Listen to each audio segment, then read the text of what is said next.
दादा दादा इधर आओ, अंदर आओ, दीदी दीदी से मिलवाती। अरे चिंकी बेटा, कैसी है तू? ठीक हूँ। तो ये कौन है? दादा है मेरा। अच्छा, नमस्ते दादाजी। नमस्ते नमस्ते। और बता बेटा, पढ़ाई कैसे चल रही है? ठीक चल रही है। और आपकी पैर कैसे चल रहे? बेटा ये पैर तो चल ही नहीं पा रहा, लेकिन हाँ बहुत जल्दी ये ठीक हो जाएगा चोट, फिर मैं चलने लगूंगी। क्यों, क्या हुआ आप चिंगारी जी आपके पैर को? अरे वो एक छोटा सा एक्सीडेंट हो गया था, लेकिन माफ़ी चाहूँगी, मैं आपके सामने ऐसे पैर ऊपर करके बैठी हुई हूँ क्योंकि डॉक्टर ने बोला है कि पैर सीधा रखने हैं। हाँ, ठीक है। और आप बताइए, आप कैसे हैं? क्या बताओ चिंगारी जी, ये मेरी पोती जो है मुझे तो चैन से जीने ही नहीं देती है। बस चिंगारी दीदी चिंगारी दीदी चिंगारी दीदी हमेशा कहती है कि चिंगारी दीदी के घर चलो, लेकिन मैं कैसे कहूँ, आप बुरा मत मानना, लेकिन क्या है ना, हम थोड़ा पुराने ख्यालात के लोग हैं और हमारे में आपकी बिरादरी के लोगों से मिलना जुलना अच्छा नहीं माना जाता है। सोचा बहुत मैंने कि आपके घर आऊँ, आपसे मिलूँ, लेकिन दिल ने गवाही नहीं दी। लेकिन आज इसने जिद की तो मैंने कहा मिल लेता हूँ। मैं समझ सकती हूँ, और ऐसा नहीं कि समाज में सिर्फ एक आप ही हैं जो हम किन्नरों के प्रति ऐसी धारणा और ऐसे विचार रखते हैं। समाज में बहुत सारे ऐसे लोग हैं जो हम किन्नरों को अछूत मानते हैं, लेकिन छोड़िए, क्या कह सकती हूँ मैं, उस ऊपर वाले ने हमें बनाई है ऐसा, ना हम नर में आते ना ही मादा में, बस भगवान भोलेनाथ का ध्यान रख के अपनी ज़िंदगी को व्यतीत करते हैं। लेकिन आज मुझे पछतावा हो रहा है कि आखिर क्यों मैं किन्नरों के बारे में ऐसा सोचता था। माना हम पुराने ख्यालात के हैं, लेकिन हम भी इंसान हैं, आप भी इंसान हो, और सही मायनों में तो हम जैसे इंसानों से लाख गुना बेहतर आप हो। अरे पता है, मैं जब भी अपने मोहल्ले में जाता हूँ, गुजरता हूँ, तो हर दूसरा बंदा आपके बारे में बात करता है। वो प्लम्बर हो गया, वो मतलब नल बनाने वाला, कारपेंटर हो गया, कोई भी ऐसा इंसान जो दुखी है, वंचित है, वो आपकी तारीफ किए बिना छोड़ता नहीं है मुझे। बोलता है कि कहीं कहीं पैसा अटक जाए, कोई इंसान मुझे दबाए, तो मैं सीधा पहुंच जाता हूँ चिंगारी दीदी के घर में, और बस वो सबको संभाल लेती हैं।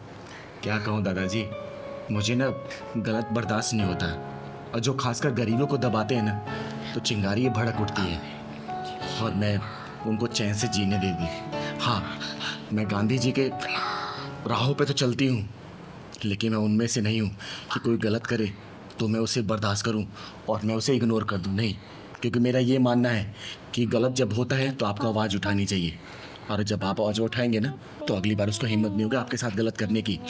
बस यही सब मैं करती हूँ समाज के लिए, और इसीलिए शायद ये बच्चे मुझे इतना प्यार करते हैं। पता है आपको, आपकी इन्हीं बातों से इन बच्चों का भविष्य बनेगा, और ये बच्चे आगे चल के समाज को इसी तरह संभालेंगे। बड़ा अच्छा लगा आपसे मिलके मुझे। हाँ, एक बात और चिंगारी जी, पता है आप इतने बड़े बड़े लोगों से लड़के, गरीबों और वंचितों की मदद करती हैं, तो मुझे तो लगा था कि आपके आसपास 10-20 बॉडीगार्ड होंगे, लेकिन यहाँ के देख रहा हूँ कि कोई भी नहीं है, और बाहर गेट पे भी कोई नहीं था। सच कहूँ तो बड़ा अमीर दिल है आपका। और दूसरी बात, कितना साधारण सा जीवन जीती है आप, कुछ भी खास नहीं है, मतलब सिंपल एंड सोबर। मैं जो भी जिंदगी जीती हूँ ये समाज की वजह से जीती हूँ, और सच बताऊँ ना तो मुझे ये दिखावा बिल्कुल भी पसंद नहीं, और चिंगारी को बॉडीगार्ड की बिल्कुल जरूरत नहीं दादाजी, चिंगारी खुद ने खा गई। नमस्ते दीदी। नमस्ते बेटा। अरे चिंकी, हम तुम्हें बाहर कहाँ कहाँ नहीं ढूंढ रहे थे, और तुम यहाँ चिंगारी दीदी के पास आके बैठ गई हो। बैठ बेटा, बैठ बैठ बेटा। पहले पता क्या हुआ, ये चिंकी ना अपने दादाजी को लेके आई मुझसे मिलवाने के लिए। बताओ, इतनी उम्र में 4 फ्लोर की सीढ़ियाँ चढ़वा दी इसने। दीदी ये ना बहुत शैतान है, पूरा दिन घर में बस इसी की चहल पहल होती है, या फिर आपका नाम गूंजता रहता है। बस दीदी 24 घंटे आपका नाम ले लेती रहती है, चाहे स्कूल में हो चाहे कहीं भी हो। कोई परेशान करे तो यही बोलती है, मुझे परेशान किया ना, दीदी को बुला लूंगी, ढक्कन लगा देंगे आपको। और तो और दीदी, पता है परसों इसकी मैडम की कंप्लेन आई। वो बोलती है अगर मुझको मारा ना तो चिंगारी दीदी से ढक्कन लगवा दूंगी। हाँ बेटा, है ऐसे बोलती है। लेकिन सच कहूँ, घर में अगर बच्चा होता है ना तो घर में रौनक रहती है, मन करता है कि घर में रहने का। लेकिन चिंगारी की जिंदगी देखो, एक वीरान है। बस तुम लोगों के साथ ही और इस बच्चों के साथ ही अपनी ज़िंदगी में काट लेती हूँ। हम समझ सकते हैं दीदी, ये अगर ज़रा इधर उधर हो जाए ना तो हमारा मन घबराने लगता है। और हाँ दीदी, हम लोग हैं ना आपके साथ में, आप अकेला फील क्यों करते हो?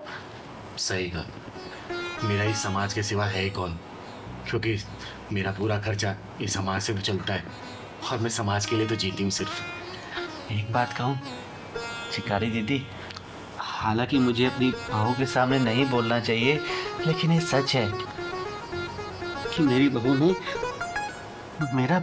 मेरी बेटी से भी बढ़ के ख्याल रखा है।